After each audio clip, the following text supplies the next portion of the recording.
नमस्कार साथियों, स्वागत है नोट्स बुक आईएएस में। जैसा आपको पता है, हम हर दिन लेके आ रहे हैं, जैसे ही नोबेल पुरस्कार की घोषणा हो रही है वैसे ही हम डिस्कस कर रहे हैं अलग अलग नोबेल पुरस्कार पे। तो इस श्रृंखला के अगली कड़ी में हम आज बात करेंगे इकोनॉमिक्स के नोबेल पुरस्कार की। तो चलिए देख लेते हैं इकोनॉमिक्स का नोबेल पुरस्कार किनको मिला और उनके किन कार्यों को मिला।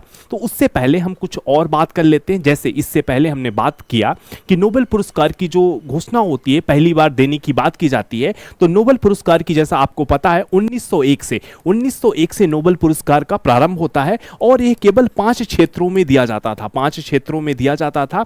फिर बात करते हैं हम इकोनॉमिक्स के नोबेल पुरस्कार की। तो इकोनॉमिक्स के नोबेल पुरस्कार की पहली बार कब बात की गई? 1968 में बात की गई है इकोनॉमिक्स की नोबेल पुरस्कार देने की। इससे पहले केवल 5 क्षेत्रों में ही दिया जाता था।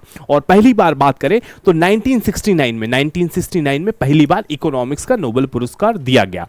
तो चलिए, ये तो बात हो गई। अब हम इकोनॉमिक्स के पहले एक बार रिवाइज कर लेते हैं अब तक किन किन लोगों को किन किन विषयों में नोबेल पुरस्कार मिल चुका है 2024 का। तो हम बात करते हैं, जैसे हमने देखा, आपके साथ डिस्कस किया, जो अब मेडिसिन या फिजियोलॉजी का नोबेल पुरस्कार मिल चुका है। किसे मिला है? तो विक्टर एम्ब्रोस और गैरी रुकून को मिला है। किस काम के लिए मिला है? तो इनको mRNA, इसके मतलब माइक्रो आरएनए की खोज और इसका जीन ट्रांसलेशन की बात करें तो पोस्ट ट्रांसक्रिप्शन विनिमय में भूमिका, मतलब पोस्ट ट्रांसक्रिप्शन में जीन रेगुलेशन की क्या भूमिका होती है, इस कार्य के लिए इनको मिलता है। दूसरा नोबेल पुरस्कार हमने देखा फिजिक्स के लिए नोबेल पुरस्कार किसे मिला है? तो मिलता है जॉन एच होपफील्ड।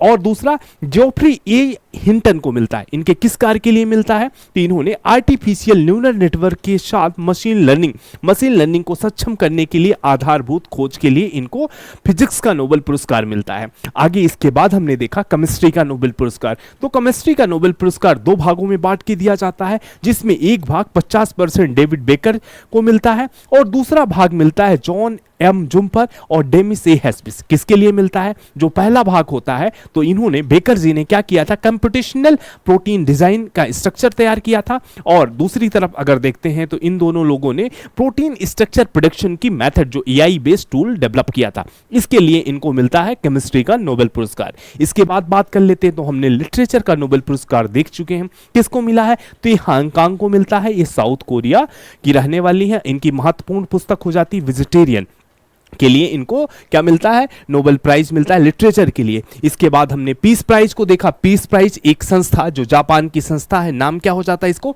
निहोन हिडानक्यो को मिलता है। और इसकी बात करें तो ये परमाणु हथियारों से मुक्त, मतलब न्यूक्लियर बम या परमाणु हथियारों से मुक्त विश्व बनाने का इनका अहम रोल हो जाता है। अब चलिए बात कर लेते हैं अंतिम और 6वां नोबेल पुरस्कार, इकोनॉमिक्स का नोबेल पुरस्कार। तो इकोनॉमिक्स के नोबेल पुरस्कार 2024 की क्या अनाउंस हो चुका है? किनको मिलता है? तो मिलता है डैरोन एसेमग्लू, साइमन जॉनसन और जेम्स ए रॉबिन्सन को मिलता है। जहां एसेमग्लू कहां के हो? इस्तांबुल तुर्की के हैं, वहीं साइमन जॉनसन यूनाइटेड किंगडम के हैं और जेम्स ए रॉबिन्सन ये यूएसए के हो जाते हैं।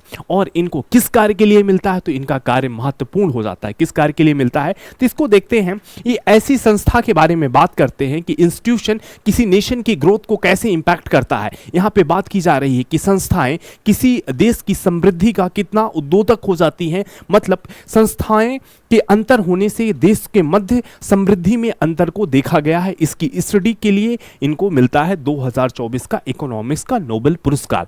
हमने बात कर लिया है कि इकोनॉमिक्स का नोबेल पुरस्कार 1969 से पहली बार देना प्रारंभ होता है। 1968 में घोषणा की जाती है। जहां बात की जाती है, इसके पहले जो 5 क्षेत्रों में नोबेल पुरस्कार दिए जाते थे, तो उसको किसके द्वारा? नोबेल कमेटी के द्वारा दिया जाता था। वहीं अगर हम बात करें इकोनॉमिक्स का नोबेल पुरस्कार, तो ये स्वीडन के सेंट्रल बैंक के द्वारा दिया जाता है। ये मुख्य बातें हो जाती हैं। और यहां पे बात की गई है, जो इकोनॉमिक्स का नोबेल पुरस्कार है, इसमें मुख्य बात की गई है कि कैसे किसी संस्था का ग्रोथ, उस देश में स्थित पॉलिटिकल और इकोनॉमिक संस्था उस देश की ग्रोथ का कैसे निर्धारक होती है। और यहाँ पे ग्रोथ या समृद्धि के निर्धारक के रूप में जीडीपी पर कैपिटा इनकम को लिया गया है। यहाँ पे बात की गई है कि जीडीपी ग्रोथ के साथ साथ कैसे हमारे देश की इकोनॉमी, अगर बात करते हैं, वहाँ की संस्थाएं किस तरीके से इंपॉर्टेंट रोल प्ले करती हैं, उसकी बात की गई है। इसके महत्वपूर्ण यहाँ पे एक दिया गया है। यहाँ पे अगर हम बात करते हैं तो यहाँ पे एक स्टडी रिप्रेजेंट की गई है, जिसमें बात किया गया है कि जो 20% जो पोरेस्ट कंट्रीज है, अगर बात करें जो 20% पोरेस्ट कंट्रीज की जो टोटल वेल्थ है या पर कैपिटा इनकम है, अगर उससे बात किया जाए तो जो वर्ल्ड के टॉप 20% है, मतलब हाईएस्ट 20% जो हाईएस्ट अर्निंग 20% कंट्री है, वो पूरेस्ट 20% का 30 गुना यहाँ पे उनकी क्या हो जाती है, इनकम हो जाती है। मतलब इनसे इनका wealth concentration, GDP per capita income 30 गुना ज्यादा हो जाता है। ये प्रमुख बात हो जाती है।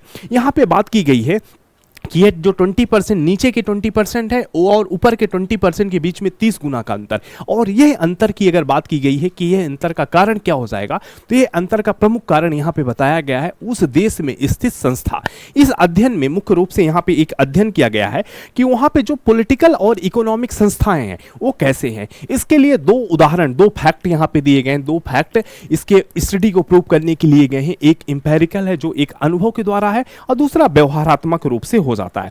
यहां पे बात की जाती है कि ऐसे देश जहां की संस्था, मतलब जो देश डेमोक्रेसी, मतलब जहां पे जो डेमोक्रेसी को मानते हैं, मतलब जो लोकतंत्र को मानने वाले हैं, ऐसे देशों में देखा गया जहां डेमोक्रेसी को बढ़ावा दिया जाता है, ऐसे देशों में अगर हम यहां पे बात कर लेते हैं डिटेल में, तो ऐसे देश जहां पे क्या होता है, डेमोक्रेसी को बढ़ावा दिया जाता है, ऐसे देश में देखा गया है कि क्या होता है, ज्यादा ओपननेस होती है।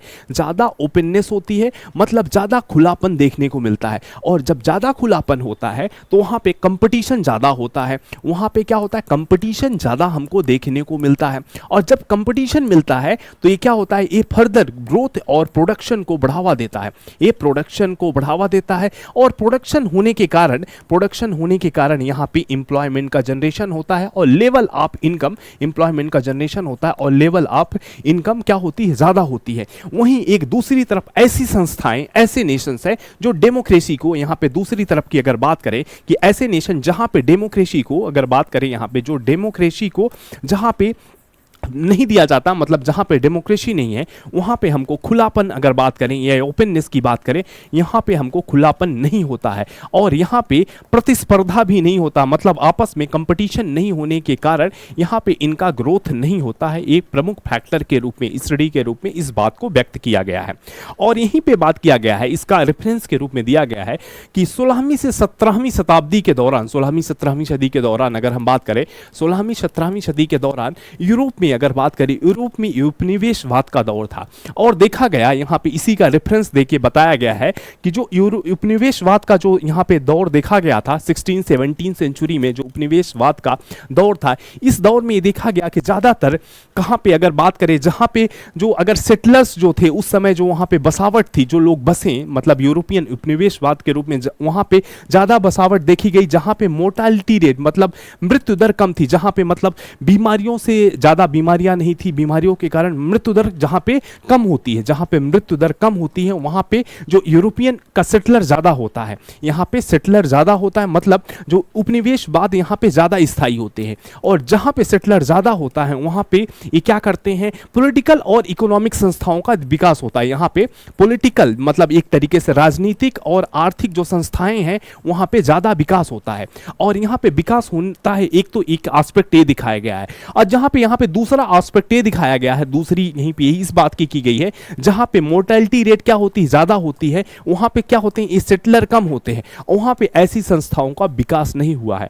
और आज की डेट पे अगर इन्हीं को देखा जाए तो जहां पे ये पॉलिटिकल और इकोनॉमिक संस्थाएं डेवलप हुई हैं, आज उनका ग्रोथ रेट अगर देखें, ग्रोथ रेट क्या देखते हैं अगर, तो उनका हमको ग्रोथ रेट ज्यादा दिखाई मिलता है, और वहीं पे अगर हम दूसरी तरफ की बात करें तो इनके ग्रोथ रेट में वही हमको अंतर के रूप में दिखाई पड़ता है।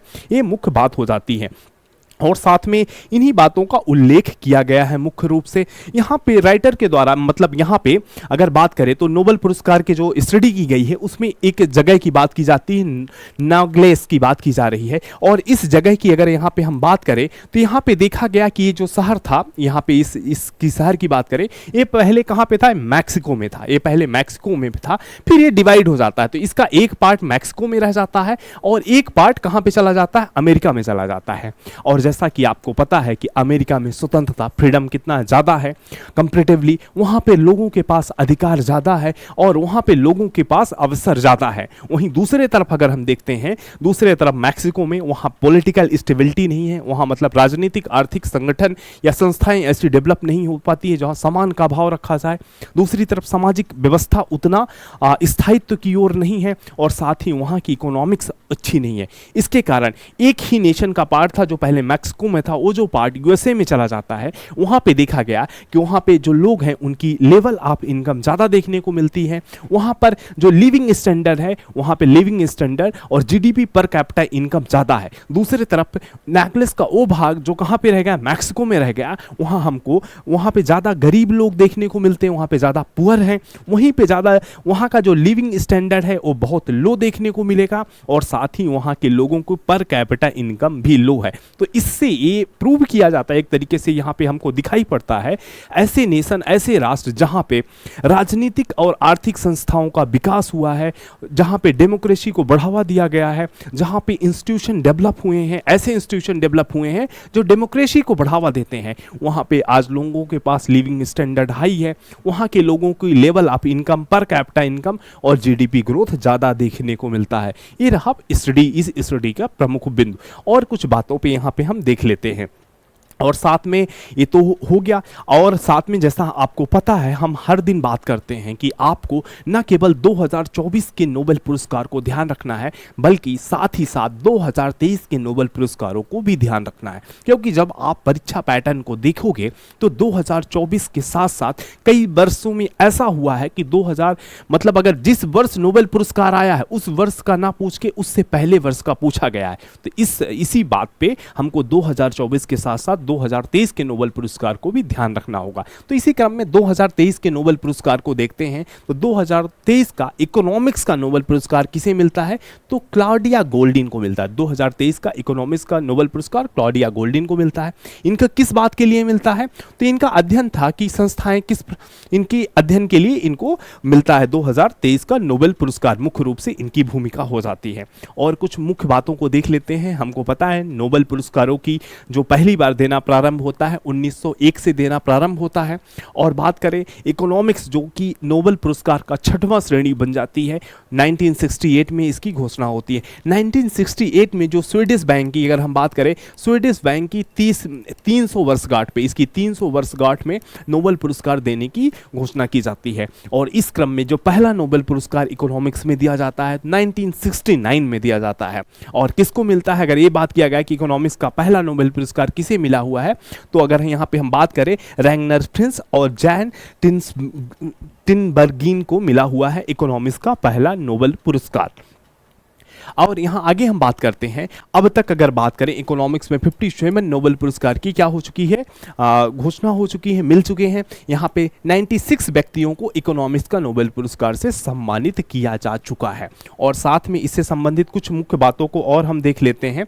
अगर यहाँ बात करें हम कि सबसे कम उम्र की कौन सी महिला हो जाती हैं जिनको इकोनॉमिक्स का नोबेल पुरस्कार मिलता है, तो ये हमको देखने को मिल जाती हैं एस्टर डप्लो। एस्टर डप्लो को 2019 में भारतीय अभिषेक बनर्जी के साथ इनको इकोनॉमिक्स का नोबेल पुरस्कार मिलता है। अगर बात करें इनका संबंध कहां से है, भारत से है, और उनकी ये क्या है, पत्नी है, पर इनका संबंध भारत से नहीं है। तो इनको ये सबसे कम उम्र, कितनी उम्र, 46 वर्ष में नोबेल पुरस्कार पाने वाली पहली महिला बन जाती हैं।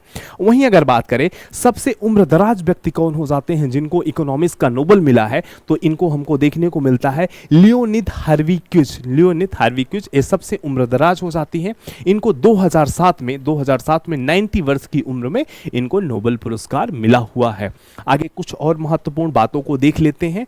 ये रहा साथ ही आपके एग्जाम में ऐसे क्वेश्चन जो कि कहीं ना कहीं स्टैटिक से रिलेट करते हैं और पूछे जाते हैं और प्रीवियस ईयर में पूछे गए हैं, कुछ ऐसे इकोनॉमिक्स के नोबेल संबंधित प्रश्नों का हम यहाँ पे एक डिटेल्ड आपके साथ प्रैक्टिस कर लेते हैं। तो चलिए पहला क्वेश्चन देख लेते हैं, किस वर्ष फर्स्ट इकोनॉमिक्स नोबेल प्राइज दिया गया। हमने बात किया पहला इकोनॉमिक्स का नोबेल पुरस्कार की घोषणा 1968 में होती है और पहली बार 1969 में दिया जाता है। और रॉयल स्वीडिश अकेडमी जैसे सबको दिया जाता है, है, यहाँ पे स्वीडिश बैंक के द्वारा दिया जाता है, उसकी 300वीं वर्षगांठ में उद्घोषणा की जाती है।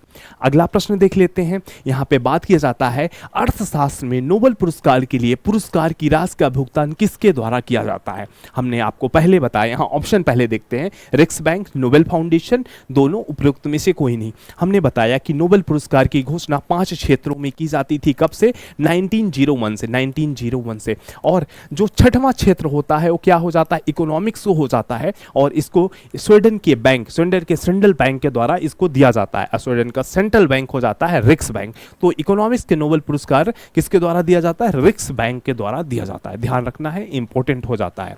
अगला प्रश्न देख लेते हैं, अब तक की कितनी महिलाओं को इकोनॉमिक्स का नोबेल पुरस्कार मिल चुका है। ये आपके लिए क्या हो जाएगा, ये आपके लिए एक तरह से प्रैक्टिस क्वेश्चन है, जिसका जवाब आपको हमको किसमें देना है, कमेंट के माध्यम से देना है, कमेंट के माध्यम से देना है। चलिए अगला प्रश्न भी देख लेते हैं हम। इकोनॉमिक्स के नोबेल पाने वाली सबसे युवा विजेता कौन हो जाती, सबसे युवा हमने बताया था कौन हो जाती, एस्थर डफ्लो हो जाती। एस्थर डफ्लो सबसे युवा विजेता हो जाती हैं। अगर बात करें 2019 में अभिषेक बनर्जी के साथ इनको इकोनॉमिक्स का नोबेल पुरस्कार मिला हुआ है। आगे बात कर लेते हैं, निम्नलिखित में से किस भारतीय को इकोनॉमिक्स के नोबेल पुरस्कार से सम्मानित किया जा चुका है। वेंकटरमन रामकृष्णन, अमर्त्य सेन, हरगोविंद खुराना, कैलाश सत्यार्थी। तो इसका सही जवाब होगा, आपको पता है, अमर्त्य सेन को इकोनॉमिक्स का नोबेल पुरस्कार मिल चुका है। आगे बात कर लेते हैं। चलिए, ये रहा आज का इकोनॉमिक्स के नोबेल पुरस्कार से संबंधित कुछ महत्वपूर्ण बातें। आपको इस वीडियो को देखने के लिए बहुत बहुत धन्यवाद। आगे मिलेंगे नेक्स्ट वीडियो में, तब तक के लिए जय हिंद, जय भारत।